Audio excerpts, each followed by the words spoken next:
வணக்கம். செந்தணலின் பிரதான செய்திகள். விரிவான செய்திகளுக்கு முன் தலைப்புச் செய்திகள். தையிட்டி காணி பிரச்சினைக்கு எதிர்ப்பு தெரிவித்து போராட்டம் முன்னெடுப்பு. பிள்ளைகளின் கல்வி கேள்விக்குறி. முல்லைத்தீவில் போராட்டத்தில் ஈடுபட்ட பெற்றோர். சாவகச்சேரி நகரசபை உபதவிசாளராக முத்துலிங்கம் கோகுலராஜ் தெரிவு. நாட்டில் டெங்கு நோயாளர்களின் எண்ணிக்கை 83,000 நெருங்கியது. வவுனியாவில் 5 மாத குழந்தை பரிதாபமாக இழப்பு. ஓட்டமாவடி ஆற்றில் பாய்ந்த பெண்ணால் பதற்றம். உயிரை காத்த 2 இளைஞர்கள். மதுபோதையில் வைத்தியசாலைக்கு வந்தவர் அட்டகாசம். போலீஸ் சார்ஜன் மீது தாக்குதல். சுரேஷ் சாலை தொடர்பில் நீதிமன்றத்தின் இன்றைய உத்தரவு. முச்சக்கர வண்டி விபத்தில் பெண்ணொருவர் பலி, 4 பேர் படுகாயம். போர்ட் சிட்டியில் சீன குழுக்களிடையே மோதல், ஒருவர் உயிரிழப்பு, 8 பேர் சந்தேக நபர்களாக அடையாளம். 4 மாகாணங்களுக்கு பலத்த காற்று குறித்து எச்சரிக்கை. ஜப்பானில் சக்தி வாய்ந்த நிலநடுக்கம், விடுக்கப்பட்டுள்ள சுனாமி எச்சரிக்கை. தொடர்பென விரிவான செய்திகள். தையிட்டி காணி பிரச்சினைக்கு எதிர்ப்பு தெரிவித்து போராட்டம் ஒன்று மேற்கொள்ளப்பட்டுள்ளது. தையிட்டி சட்டவிரோத விகாரைக்கு எதிராக தமது காணிகளை மீள கையளிக்க கோரி காணியின் உரிமையாளர்கள் போராட்டத்தில் ஈடுபட்டுள்ளனர். குறித்த விகாரை அமைந்துள்ள காணி, அதை சூழவுள்ள காணிகளான தனியார் காணிகளை காணியின் உரிமையாளர்களிடம் மீள கையளிக்க வேண்டும் என்று காணி உரிமையாளர்கள் மற்றும் தமிழ் தேசிய மக்கள் முன்னணி இணைந்து ஒவ்வொரு பௌர்ணமி தினத்திலும் போராட்டத்தை மேற்கொண்டு வருகின்றனர். இந்நிலையில் இன்றைய தினம் போராட்டத்தை அவர்கள் முன்னெடுத்தனர். குறித்த போராட்டம் நாளை மாலை வரை முன்னெடுக்கப்படும் என்று ஏற்பாட்டாளர்கள் தெரிவித்தனர். முல்லைத்தீவில் போராட்டம் ஒன்று மேற்கொள்ளப்பட்டுள்ளது. முல்லை கல்வி வலயத்தின் கீழுள்ள புதுக்குடியிருப்பு மூங்கிலாறு தெற்கு ஆரம்ப பாடசாலையில் கடந்த 7 மாதங்களாக தர 3 மாணவர்களுக்கான ஆசிரியர் இல்லை என்று தெரிவிக்கப்பட்டுள்ளது. இதற்கு தீர்வு கோரி இந்த போராட்டம் மேற்கொள்ளப்பட்டது. இந்த போராட்டத்தை பாடசாலை மாணவர்கள், பெற்றோர்கள் இன்று முன்னெடுத்தனர். இதேவேளை முல்லைத்தீவு புதுக்குடியிருப்பு மூங்கிலாறு ஆரம்ப பாடசாலையில் தர 3 வகுப்பான ஆசிரியர் பற்றாக்குறை கடந்த 7 மாதம் நீடித்து வரும் நிலையில் அதை உடனடியாக நிவர்த்தி செய்ய வலியுறுத்தி பெற்றோர்கள் பாடசாலைக்கு முன்பாக இந்த போராட்டத்தை மேற்கொண்டனர்.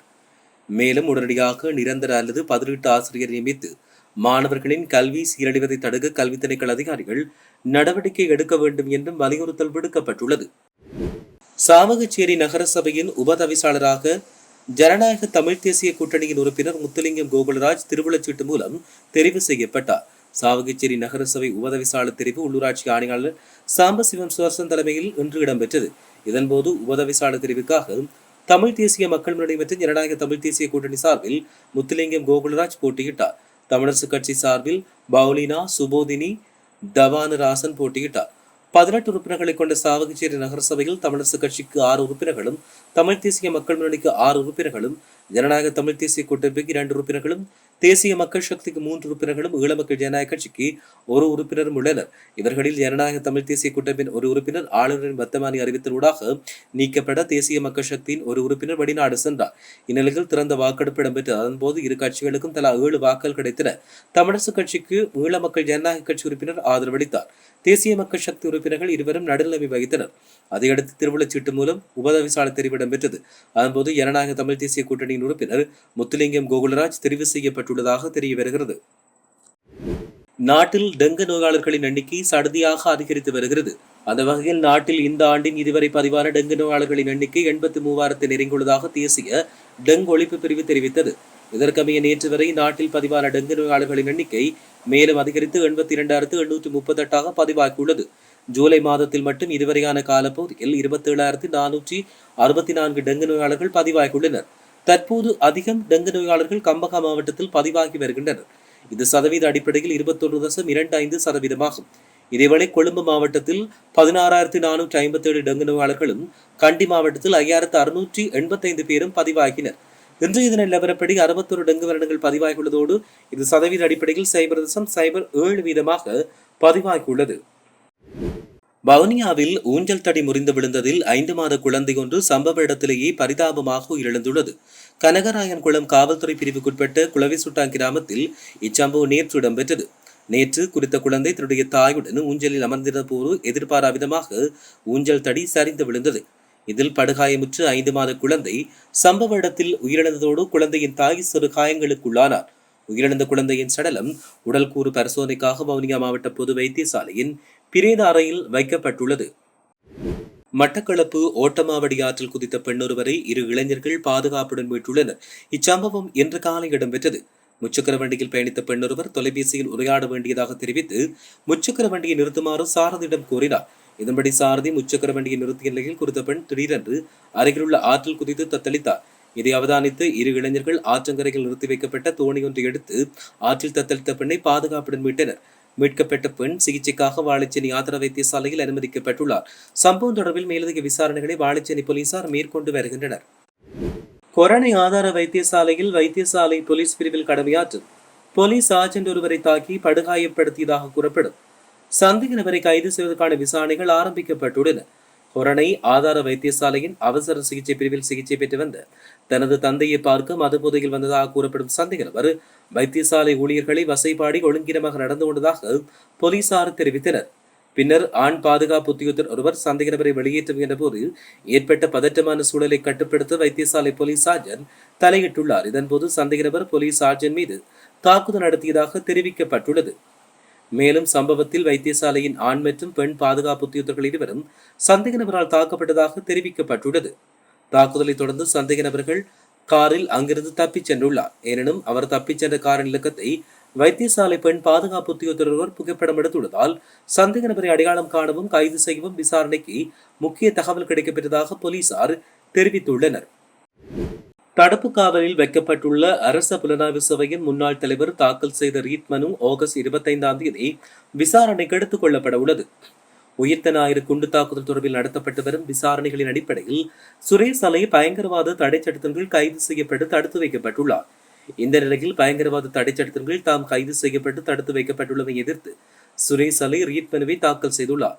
குறித்த மனு இன்று மேன்முறையீட்டு நீதிமன்றத்தின் முன்னிலையில் பரிசீலனைக்கு எடுத்துக் கொள்ளப்பட்ட போது எதிர்வரும் ஆகஸ்ட் 25 மனுவை விசாரணைக்கு எடுத்துக் கொள்ள மன்று தீர்மானித்துள்ளது.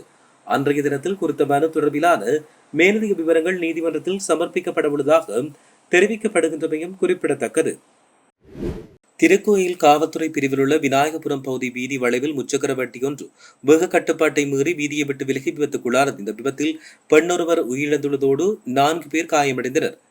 மேலும் இது நேற்று இடம்பெற்றதாகவும் சாரதியை கைது செய்துள்ளதாகவும் காவல்துறையினர் தெரிவித்தனர்.